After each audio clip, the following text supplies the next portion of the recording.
రుణమాఫీ అయిందా లేదా మరి అక్కడనే పోయి అడుగుదాం. నేను ఉదాహరణ చెప్తా.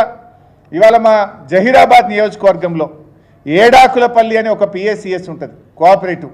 ఏడాకులపల్లి పిఎస్సిఎస్లో చూస్తే అక్కడ ఉన్నటువంటి రుణమాఫీకి అర్హులైనటువంటి రైతులు 487.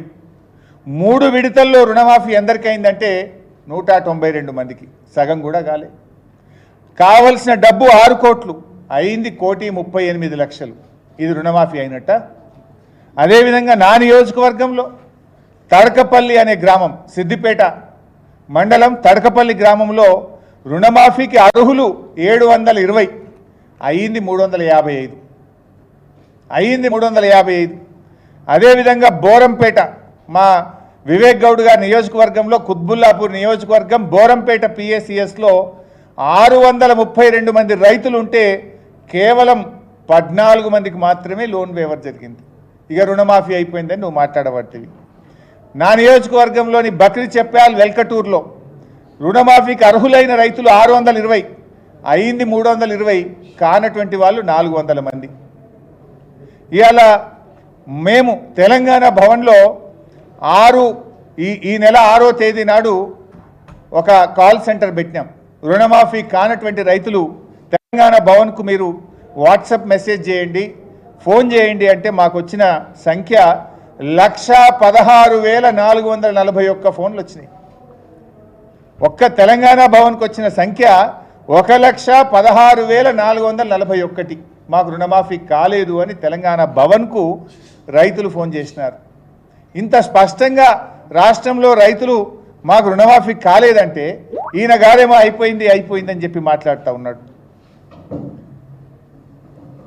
ఇవాళ రేవంత్ రెడ్డి గారు ఆయన మాట్లాడేది ఏంటంటే ఎంతసేపు మా మీద మాట్లాడే ప్రయత్నం చేస్తున్నాడు, నన్ను వ్యక్తిగతంగా నిందించే ప్రయత్నం చేస్తున్నాడు. నీ చరిత్ర ఏందో నా చరిత్ర ఏందో రాష్ట్ర ప్రజలకు తెలియదా? నేను నీలాగా మాట తప్పిటోని కాదు. ఏమన్నావు వెనకట, నువ్వు కొడంగల్లో ఓడిపోతే రాజకీయ సన్యాసం తీసుకుంటా అన్నావు. ఓడిపోలేదా నువ్వు? రాజకీయ సన్యాసం తీసుకున్నావా నువ్వు? మాట తప్పిన చరిత్ర నీకున్నది. కానీ అదే మేము మాట మీద నిలబడ్డ చరిత్ర, తెలంగాణ ఉద్యమం నుంచి వచ్చినటువంటి వాళ్ళం, ప్రజల కోసం తెలంగాణ రాష్ట్రం కోసం 2 సార్లు ఎమ్మెల్యే పదవికి, ఒకసారి రాష్ట్ర మంత్రి పదవికి మా నాయకుడు కేసీఆర్ చెప్తే రాజీనామా చేసిన చరిత్ర నాకు మా పార్టీకి ఉన్నది. నువ్వేమో చంద్రబాబు సంకల జొర్రి రైఫిల్ పట్టుకొని ఆనాడు తెలంగాణ ప్రజల మీదకి బయలుదేరిన చరిత్ర నీది. అదే తెలంగాణ ప్రజల కోసం రాజీనామా చేసిన చరిత్ర నాది. ఇవాళ రుణమాఫీ చేసినా రాజీనామా చేయని రంకెలేస్తున్నావు రేవంత్ రెడ్డి గారు. నేను నీకు స్పష్టంగా ఆ రోజు నా సవాల్, మీరందరూ కూడా మీరే సాక్ష్యం, గన్ పార్కులో అసెంబ్లీ ముందు అమరవీరుల స్తూపం దగ్గర నేను చాలా స్పష్టంగా చెప్పిన ఆ రోజు కావాలంటే రిజిగ్నేషన్ లెటర్ కూడా ఆ రోజు ఇచ్చిన కాపీ మీ అందరి దగ్గర ఉంది, మళ్ళీ కూడా ఇస్తా మీకు. ఆ రోజు చాలా స్పష్టంగా చెప్పిన 15 ఆగస్టు లోపు రుణమాఫీ సంపూర్ణంగా చేయాలని, 6 గ్యారంటీల్లో ఉన్న 13 హామీలను సంపూర్ణంగా చేయండి, నేను నా పదవి వదులుకోవడానికి సిద్ధంగా ఉన్నా అని చెప్పిన. రాష్ట్ర ప్రజల కంటే రైతుల కంటే నా పదవి నాకు ముఖ్యం కాదు అని చెప్పిన. కానీ జరిగిందేంది? 6 గ్యారంటీల సంగతి పక్కన పెట్టు, రుణమాఫీని కూడా నువ్వు పూర్తిగా చేయలేదు. అడ్డంగా దొరికిపోయినావు నువ్వు. నేను అనుకున్నట్లే రుణమాఫీ పేరిట రైతుల నెత్తిన కాంగ్రెస్ టోపీ పెట్టిండు రేవంత్ రెడ్డి గారు. ఇది కవర్ చేసుకోవడానికి, తన డొల్లతనాన్ని, తన ఫెయిల్యూర్ను కవర్ చేసుకోవడానికి ముఖ్యమంత్రి గారి పదవి, ఆ పదవి యొక్క స్థాయిని దిగజార్చే విధంగా రోత ప్రచారం మొదలుపెట్టిండు. అధికారంలోకి వచ్చింది, మేము 2 లక్షల రుణమాఫీ చేస్తామని చెప్పిండ్రు. మీరు ఆనాడు ఎలక్షన్లలో కూడా రెచ్చగొట్టిండ్రు, పోండి తొందరగా అప్పులు తెచ్చుకోండి, మేము అధికారంలో రాగానే 2 లక్షల రుణమాఫీ చేస్తామన్నారు. పోనీ తీరా అధికారంలోకి వచ్చినాక జరిగింది ఏంటంటే 8 నెలలు గడిచినాక ఇవాళ రుణమాఫీకి గండి కొట్టినావు. అధికారం దక్కించుకోవడానికి మోసం, దక్కిన అధికారాన్ని నిలుపుకోవడం కోసం మోసం. నీ 8 నెలల ప్రయాణం అంతా కూడా మోసాల చరిత్రనే, మొత్తం మోసాలు తప్ప ఒక్క మాట మీద నిలబడ్డ చరిత్ర లేదు. అదే బీఆర్ఎస్ పార్టీ ఆ రోజు మేము మా 9.5 ఏళ్ల పాలనలో రైతు బంధు కింద 70,000 కోట్లు రైతులకు నగదు బదిలీ చేశాం. రుణమాఫీ కింద 30,000 కోట్లు రైతులకు అందించాం. మా 9.5 ఏళ్లలో 1,00,000 కోట్ల రూపాయలు నేరుగా రైతులకు అందించిన ప్రభుత్వం ఈరోజు బీఆర్ఎస్ ప్రభుత్వం. నువ్వు మాత్రం ఎన్నికల ప్రచారంలో ఉదరగొట్టి ఇవాళ అధికారంలోకి వచ్చిన తర్వాత ఉసూరు మంపించినటువంటి పరిస్థితి. రైతులకు రైతు భరోసా అన్నావు, రైతు కూలీలకు ఇస్తా అన్నావు, కౌలుదారులకు ఇస్తా అన్నావు, అందరికీ ఎగనామం పెట్టినావు. రైతు బంధు పైసలు ఎగ్గొట్టి ఇవాళ ఆ పైసల్ని రుణమాఫీకి డైవర్ట్ చేసి అది కూడా తూతూ మంత్రం చేసినావు.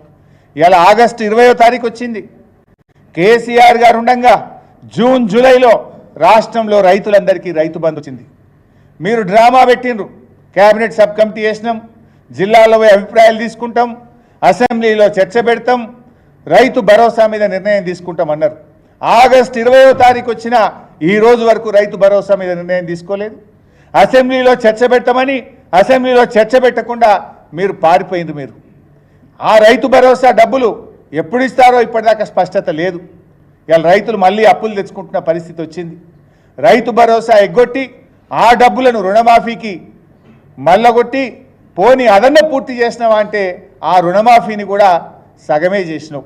అది ఇంకేదో మొత్తం చేసినట్టు బిల్డప్లు ఇస్తున్నారు. ఈరోజు ఊళ్ళకి పోతే రైతులందరూ కూడా కన్నీళ్లు పెట్టుకుంటున్నారు.